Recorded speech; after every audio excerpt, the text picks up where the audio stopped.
এই অশ্রু স্বজন হারানোর কিংবা সম্পদ থেকে বঞ্চিত হওয়ার নয়, ক্ষুদ্র এই কাঠমিস্ত্রির চোখের পানি ঝরছে তিলে তিলে গড়ে তোলা একটি লাইব্রেরিকে টিকিয়ে রাখার জন্য।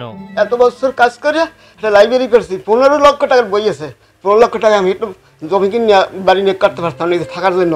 নিজে পেরুতে পারেননি স্কুলের গণ্ডি, আর্থিক অসচ্ছলতায় 8ম শ্রেণীতেই দিতে হয়েছে ফুল স্টপ, পাঠ চুকাতে হয়েছে লেখাপড়ার। পেশা জীবনে হয়েছেন পুরোদস্তুর একজন কাঠমিস্ত্রি।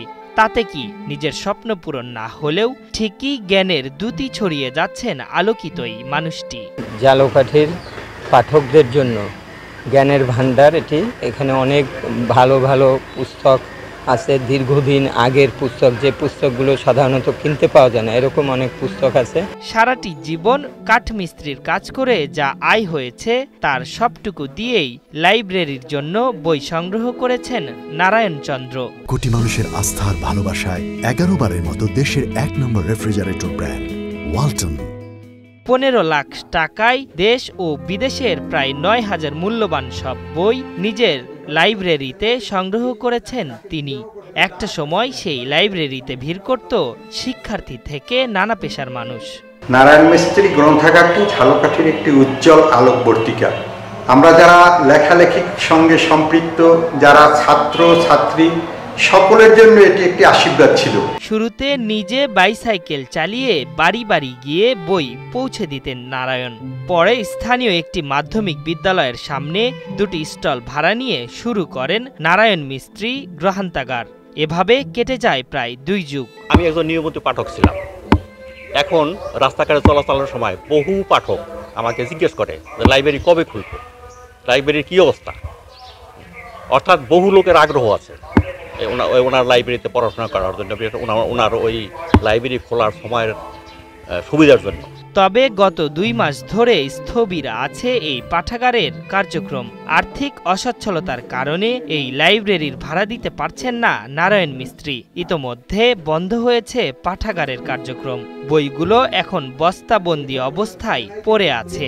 পাঠাগারের ভবিষ্যৎ নিয়ে তৈরি হয়েছে চরম অনিশ্চয়তা। আমাদের কমিউনিটি থেকে প্রতিনিয়ত যদি একটা কেউ ডোনেশন দেয়, বা আমরা সবাই মিলেও যদি অল্প অল্প ডোনেশন দিয়েও এই একটা রেন্টেড জায়গা করতে পারি।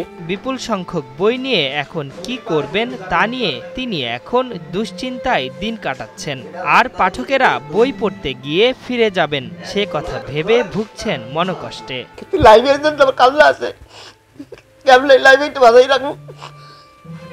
এ ব্যাপারে লিখিত আবেদন করলে ঊর্ধ্বতন কর্তৃপক্ষের পরামর্শ ও সহযোগিতার আশ্বাস দিয়েছেন উপজেলা নির্বাহী কর্মকর্তা। পাশাপাশি প্রতিষ্ঠানটিকে টিকিয়ে রাখতে সমাজের বিত্তবানদেরকেও এগিয়ে আসার আহ্বান জানান এই কর্মকর্তা। যদি একটি লিখিত আবেদন দেন, এক্ষেত্রে আমি আমার ঊর্ধ্বতন কর্তৃপক্ষ সম্মানিত জেলা প্রশাসক স্যারের সাথে কথা বলবো এবং আমাদের যে এরিয়াগুলো আছে দেখি তার মধ্যে আসলে তার জন্য কতটুকু আমরা কি করতে পারি। তাছাড়া আমার অনুরোধ থাকবে বা উদ্যত আহ্বান থাকবে আমাদের সমাজের বিত্তশালী মানুষদের প্রতি, তারাও যদি একটু এগিয়ে আসে, তার পাশে দাঁড়ায়, তাহলে এটি সমাজের জন্য দৃষ্টান্ত হয়ে থাকে। জ্ঞান অর্জনের মাধ্যমে আলোকিত মানুষ হওয়া যায় এমন ভাবনা থেকেই 2003 সালে 20টি বই দিয়ে লাইব্রেরি শুরু করেন নারায়ণ।